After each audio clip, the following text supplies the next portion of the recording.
तो hey guys, कैसे हैं आप सब। आई होप आप सब अच्छे होंगे। तो लास्ट वीडियो में हमने किया था चैप्टर नंबर 9 और इस वीडियो में हम करेंगे चैप्टर नंबर 10 जिसका नाम है नए साम्राज्य और राज्य।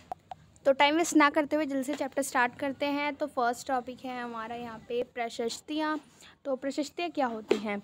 तो प्रशस्तियाँ होती हैं जो कि किसी भी सम्राट की प्रशंसा में लिखी जाती हैं उसके जो कवि होते हैं उनके द्वारा। तो ये होती है प्रशस्तियाँ। यह एक विशेष किस्म का अभिलेख है जिन्हें प्रशस्ति कहते हैं। यह एक संस्कृत शब्द है जिसका अर्थ है प्रशंसा।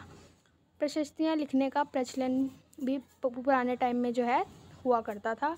तो समुद्रगुप्त ग्रुप की जो है प्रशस्ति के बारे में कि समुद्रगुप्त की जो प्रशस्ति है वो क्या कहती है। तो समुद्रगुप्त के बारे में देखते हैं। समुद्रगुप्त के दरबार में कवि व मंत्री रहे हरिशेन ने इसमें राजा की एक युद्धों को जीतने वाला राजा, विद्वान तथा एक उत्कृष्ट कवि ने भरपूर प्रशंसा की है। तो जो है समुद्रगुप्त की प्रशस्ति किसने लिखी है? हरिशेन ने लिखी है, जो कि उसका दरबारी कवि था, जिसमें उसने जो है अपने राजा को क्या क्या बताया है। एक योद्धा बताया है और एक विद्वान बताया है, एक कवि भी बताया है। फिर नेक्स्ट है हमारा हरिशेन द्वारा समुद्रगुप्त की नीतियाँ, जिसका उल्लेख उसने उसकी जो है समुद्रगुप्त की प्रशस्ति में किया है। तो हरिशेन द्वारा जो समुद्रगुप्त की प्रशस्ति थी इसमें कौन कौन सी नीतियों का वर्णन किया गया है वो भी देखते हैं। तो इसमें बताया गया है कि आर्यावर्त के 9 शासकों को समुद्रगुप्त ने हराकर उनके राज्य को अपने साम्राज्य में मिलाया। दूसरा बताया है दक्षिण पथ के 12 शासक आते थे। इन सब ने हार जाने पर जो है समुद्रगुप्त के सामने समर्पण किया था। इसमें जो है असम, तटीय बंगाल, नेपाल और उत्तर पश्चिम में कई गण तथा संघ आते थे। ये समुद्रगुप्त के लिए जो है उपहार लाते थे। उनकी आज्ञाओं का पालन करते थे तथा उनके दरबार में जो है उपस्थित हुआ करते थे। चौथा दिया गया कुषाण तथा शक वंश और श्रीलंका के शासक भी इसमें शामिल थे। इन्होंने जो है समुद्रगुप्त की अधीनता स्वीकार की और अपनी पुत्रियों का विवाह भी करवाया। तो इसमें बताया गया है कि जो आर्यावर्त थे उसके जो 9 शासक थे समुद्रगुप्त ने उनको हरा दिया था और अपने साम्राज्य में मिला लिया था, जो कि जिसमें जो है दक्षिण पथ के 12 शासक भी थे। और फिर उसने क्या किया, उसने जो है असम, तटीय बंगाल, नेपाल और उत्तर पश्चिम के कई गण और संघों को भी अपने में मिला लिया, जो कि इन्हीं में आते थे। फिर आगे बताया गया है कि ये समुद्रगुप्त के लिए उपहार लाते थे। फिर बताया गया है कि उपहार के साथ साथ उसकी आज्ञाओं का पालन करते और उसके दरबार में जो है उपस्थित हुआ करते थे।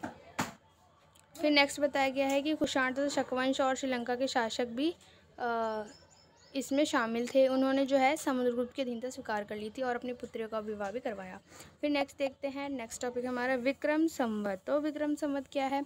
5800 ईसा पूर्व में प्रारंभ होने वाले विक्रम संवत को गुप्त राजा चंद्रगुप्त द्वितीय के नाम से जोड़ा जाता है। ऐसा कहा जाता है कि उन्होंने जो है शकों पर विजय के प्रतीक के रूप में इस संवत की स्थापना की तथा जो है विक्रमादित्य की उपाधि धारण की। तो विक्रम संवत क्या है? जिसकी स्थापना जो है चंद्रगुप्त द्वितीय ने करी थी और विक्रमादित्य की उपाधि धारण की थी। फिर नेक्स्ट देखते हैं वंशावलियाँ। इसमें यह बताया गया है कि अधिकांश प्रशस्तियाँ जो है शासकों के पूर्वजों के बारे में भी बताती हैं। उनकी माँ जो कौन थी? कुमारी देवी थी, जो कि लिच्छवी गण की थी, और उनके पिता चंद्रगुप्त गुप्त वंश के पहले शासक थे, जिन्होंने जो है महाराजा, अधिराज जैसी बड़ी उपाधियाँ धारण की थी। समुद्रगुप्त ने जो है यह भी उपाधि धारण की थी। फिर नेक्स्ट टॉपिक है हमारा हर्षवर्धन तथा हर्षचरित के बारे में बताया गया है कि 1400 साल पहले हर्षवर्धन ने शासन किया।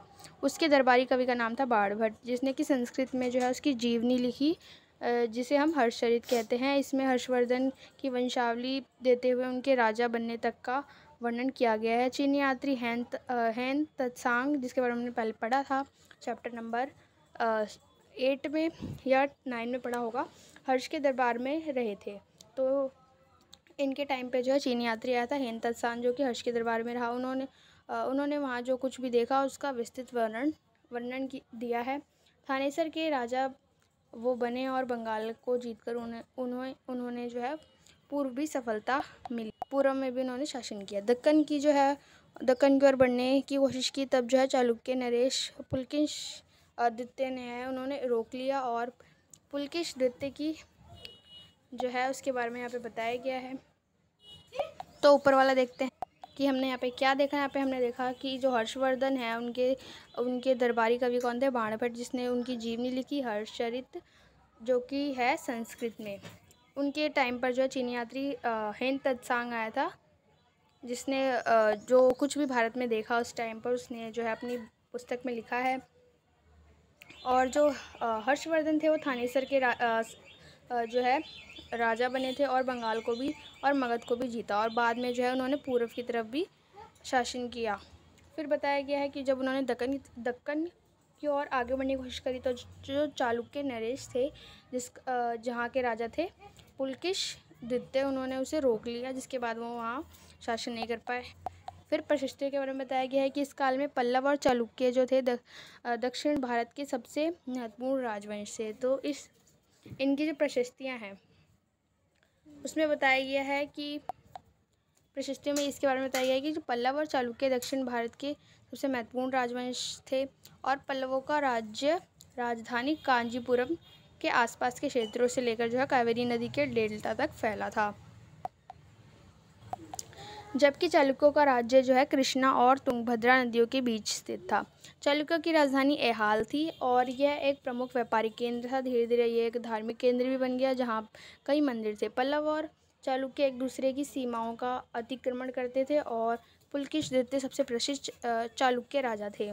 उनके बारे में हमें उनके दरबारी कवि रवि कीर्ति द्वारा रचित प्रशस्ति से पता चलता है कि रवि कीर्ति के अनुसार जो है उन्होंने पूर्व तथा पश्चिम दोनों समुद्री तटीय इलाकों में जो है अपने अभियान चलाए और इसके अतिरिक्त उन्होंने हर्ष को भी आगे बढ़ने से रोका।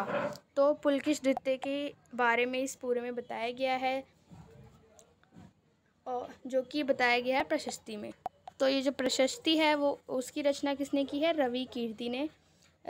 इस प्रशस्ति में जो है चालुक्य शासक पुलकेश द्वितीय के बारे में बताया गया है, जिसकी रचना रवि कीर्ति ने की थी, जो किसके दरबारी कवि थे, वो थे चालुक्य राजा पुलकेश द्वितीय के सबसे प्रसिद्ध दरबारी कवि थे जिन्होंने इसकी रचना करी थी। फिर नेक्स्ट टॉपिक है हमारा, इन राज्यों का प्रशासन कैसे चलता था। तो यहाँ पे बताया गया है कि जो राजा थे उनके जो राज्य थे उनके यहाँ पर जो है शासन कैसे कैसे चलता था। तो देखते हैं। प्रशासन की प्राथमिक इकाई गांव होते थे, लेकिन जो है धीरे धीरे कई नए बदलाव आए। कुछ महत्वपूर्ण प्रशासकीय पद जो है आनुवंशिक बन गए, जैसे कि आनुवंशिक मतलब जैसे जो है अगर उसका पिता है तो उसके बाद उसका बेटा ही गद्दी पर बैठेगा। इसके बाद देखते हैं कभी कभी एक ही व्यक्ति कई पदों पर कार्य करता था। वहाँ के स्थानीय प्रशासन में प्रमुख व्यक्तियों का बहुत बोलबाला था। नए प्रकार की सेना। नेक्स्ट टॉपिक देखते हैं। तो ये नए प्रकार की सेना कैसी थी। सामंत भूमि से कर वसूलते थे। सामंत कौन होते थे, जो कि भूमि से कर वसूलते थे, जिससे वे सेना तथा घोड़ों की देखभाल करते थे तथा साथ ही वे इससे युद्ध के लिए हथियार जुटाते थे। तो ये एक नए प्रकार की सेना थी जिसे हम सामंत बोलते थे, जो कि जो है टैक्स वसूला करते थे भूमि से, और उस टैक्स से जो है ये अपनी सेना घोड़ों की देखभाल करते थे और हथियार खरीदते थे या बनाते थे। फिर नेक्स्ट टॉपिक है हमारा, दक्षिण के राज्यों में सभाएं। तो दक्षिण के भारत में कई जो है सभाएं होती थी, तो इन सभाओं के बारे में देखते हैं। पल्लवों के अभिलेखों में हमें कई स्थानीय सभाओं की चर्चा मिलती है। इनमें से एक था ब्राह्मण भूस्वामियों का संगठन, जिसे सभा कहते हैं। तो सभा क्या था, ब्राह्मण भूस्वामियों का संगठन था।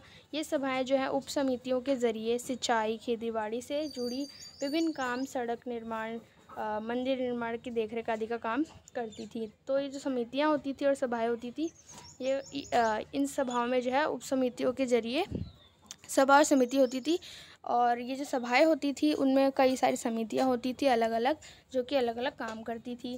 तो यहाँ पे काम दिए गए हैं। फिर नेक्स्ट टॉपिक है हमारे नगरम।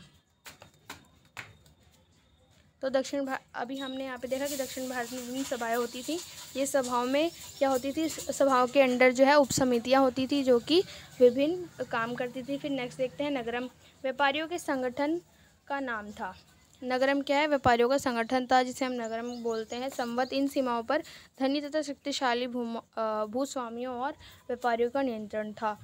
कालिदास के बारे में बताया गया है, जिसका ग्रंथ है अभिज्ञान शाकुंतलम। तो ये थोड़ा अलग टॉपिक है ये, और नगरम तक का इतना ही है। तो कालिदास का ग्रंथ यहाँ पे इम्पोर्टेंट है कि कालिदास का जो ग्रंथ था उसका क्या नाम था, अभिज्ञान शाकुंतलम। और ये नगरम क्या होता है, व्यापारियों का संगठन था जो कि काफ़ी धनियों शक्तिशाली जो है भूस्वामी और व्यापारी हुआ करते थे। फिर यहाँ पे हमारा चैप्टर ख़त्म होता है। तो इस चैप्टर में हमने क्या किया, तो इस चैप्टर में हमने देखा कि प्रशस्तियाँ क्या होती हैं, और फिर हमने देखा कि समुद्रगुप्त की प्रशस्ति के बारे में, जिसकी रचना जो है किसने की थी, हरिशेन ने की थी, जो कि उनके दरबारी कवि हुआ करते थे। फिर जो हरिशेन ने समुद्रगुप्त की नीतियाँ भी बताई हैं, किसमें, प्रशस्ति में। फिर नेक्स्ट देखते हैं हमने देखा कि विक्रम संवत क्या था। फिर जो है हमें प्रशस्तियों से जो है वंशावलियों का भी पता चलता है। तो हमें पता चलता है कि जो हमारे समुद्रगुप्त थे उनकी माता का नाम क्या था, उनके पिता कौन थे। तो हमें जो है प्रशस्तियों से बहुत कुछ जानकारी मिलती है, जैसे कि शासकों की नीतियों के बारे में पता चलता है, उनकी वंशावली के बारे में पता चलता है। फिर हमने एक और प्रशस्ति के बारे में हमने देखा कि हर्षवर्धन जो थे उनकी जो है प्रशस्ति की रचना की गई थी बाणभट्ट के द्वारा। क्या थी उनकी प्रशस्ति का नाम, क्या था, हर्षचरित। फिर हमने देखा प्रशस्तियों के बारे में कि और भी हमें प्रशस्तियों से क्या क्या जानने को मिलता है। तो हमें जो है विभिन्न राजवंशों के बारे में जानने को मिलता है, जो कि हमने यहाँ पे देखा। फिर हमने देखा कि इन राज्यों का प्रशासन कैसे चलता था, इनके बारे में भी हमें जो है प्रशस्तियों में कुछ वर्णन मिल जाता है। फिर हमने जो देखा कि उस टाइम पर नए प्रकार की सेना भी उभरी थी, जो कि जो है टैक्स वसूलती थी लोगों से, जो कि सामंत हुआ करते थे, जो कि बड़े भूस्वामी हुआ करते थे। फिर हमने देखा कि दक्षिणों के राज्यों में जो है सभाएं होती थी। सभाएं क्या होती थी, सभाएं जो हैं होती थी अच्छे कामों को करने के लिए। सभाओं में जो कई सारी समितियां, उपसमितियां होती थी जो कि ये काम करती थी। फिर हमने देखा कि नगरम क्या होता है। फिर हमने देखा कि कालिदास का ग्रंथ का नाम क्या है। तो आई होप आपको चैप्टर अच्छा लगा होगा। यहाँ पे हमारा चैप्टर एंड होता है। अगर आपको ये वीडियो अच्छी लगी तो अपने दोस्तों के साथ भी शेयर कीजिए। नेक्स्ट वीडियो जल्दी आएगी।